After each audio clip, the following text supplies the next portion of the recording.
14 number রাউন্ডটা শেষ হয়েছে। 14 নাম্বার রাউন্ড শেষ করার পরে আমাদের পিসটা এখন দেখতে এমন দেখা যাচ্ছে। আমি যেহেতু সিল্ক থ্রেডে করছি, খুব বেশি একটা বড় হয়নি। আপনি অন্য যে কোনো ইয়ার্ন দিয়ে করলে এটার সাইজটা অনেক বড় হবে।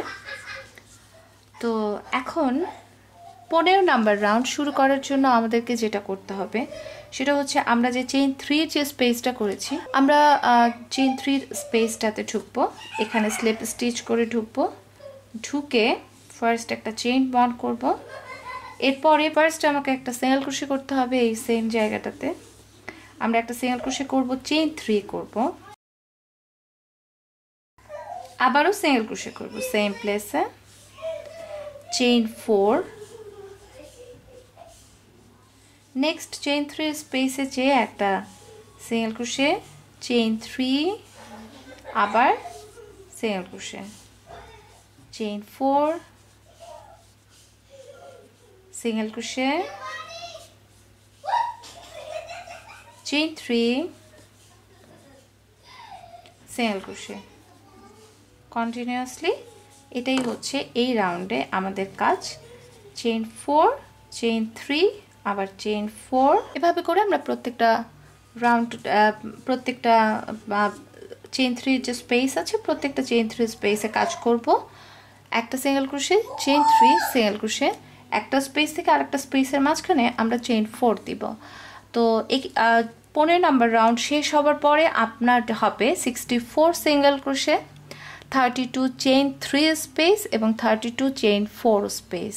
স্পেসগুলো কাউন্ট করা খুব জরুরি, যে আপনার 34টা আপনি 32তেই আপনি ঠিকঠাক মতো 32 স্পেস পেয়েছেন কিনা, খুব ইম্পর্টেন্ট। কারণ হচ্ছে পরে যেইভাবে করে ভাগ হয়ে যাবে কাজ, তাতে আপনার যদি কম স্টিচ পড়ে বা কোনো কিছু হয়, অ্যাকচুয়ালি আপনার প্রজেক্ট বাতিল হয়ে যাবে। সো আমি 15 নাম্বার রাউন্ড শেষ করে আপনাদের দেখাচ্ছি কেমন করে আমরা শুরু করব 16 নাম্বার রাউন্ড। লাস্ট স্টিচে আমরা 15 নাম্বারের একদম শেষে এসে এখানে যেটা আছে, আপনি চেইন 4 করে স্লিপ স্টিচ করে দিতে পারেন, অথবা একটা চেইন 1 করে এরপর এখানে একটা ডাবল ক্রোশে করে দিতে পারেন। তাহলে ডাবল ক্রোশে হচ্ছে একটা চেইন 3 সমান আর একটা চেইন 1 থাকলো, তাহলে একসাথে হয়ে গেল চেইন 4 স্পেস। এবং এখান থেকেই আপনি আপনার কাজটাকে স্টার্ট করতে পারেন। সো এখান থেকে এখানে স্টিচ যেখানে শুরু হয়েছে, আপনাকে শুরু করতে বলেছে এই চেইন 3 স্পেস থেকে। এখানে করতে হবে একটা single crochet, chain 3, single crochet, এবং চেইন 4-এর যে স্পেসটা আছে সেখানে করতে হবে 3 সিঙ্গেল ক্রোশে। সো যেহেতু আমরা মিডল স্টিচে এখান থেকে আছি, সো আমরা এখান থেকে চাইলে সরাসরি শুরু করতে পারি। এটা যেহেতু চেইন 4-এর স্পেস, আমরা এখানে 3 সিঙ্গেল ক্রোশে করতে পারি। 3 সিঙ্গেল ক্রোশে করে এটা জাস্ট আপনি একটা স্পেসকেও নষ্ট না করে একটা স্পেস আগে এসে কাজটা করছেন, কিন্তু সেম কাজই করছেন। আপনি সিকোয়েন্স অনুযায়ী যেভাবে করে কাজটা করতেন, এটা সেম সিকোয়েন্সেই থাকবে, নষ্ট হচ্ছে না কিছুই, শুধু আপনি একটু একটা স্টিচ আগে চলে গেলেন আর কি। এরপরে আমরা চেইন 3 স্পেসে একটা সিঙ্গেল ক্রোশে করব, সঙ্গে সঙ্গেই একটা সিঙ্গেল ক্রোশে, চেইন 3, সেম প্লেসটাতে আবার একটা সিঙ্গেল ক্রোশে, চেইন 4-এর যে স্পেস আছে সেখানে 3 সিঙ্গেল ক্রোশে, 1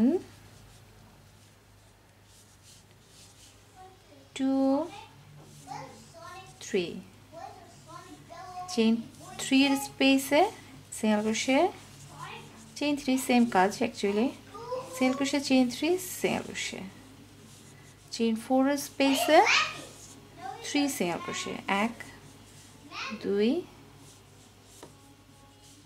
3।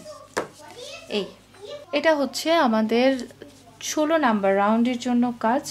এবং কাজ শেষ হবার পর 16 নাম্বার রাউন্ড শেষ হবার পরে আপনি করবেন 160টা 160 single crochet and 32 chain 3 space. 160 মানে 160টা সিঙ্গেল ক্রোশে এবং 32 চেইন 3 স্পেস। গুনে নেবেন চেইন 3গুলোকে যে ঠিকভাবে 32 স্পেস আপনার এসেছে কিনা। যদি স্পেস কম পড়ে তার মানে আপনি ভুল করেছেন। সো আমি 16 নম্বর রাউন্ড শেষ করছি, শেষ করে ফিরে আমি আপনাদেরকে দেখাচ্ছি 17 নম্বর রাউন্ড কেমন করে করতে হবে।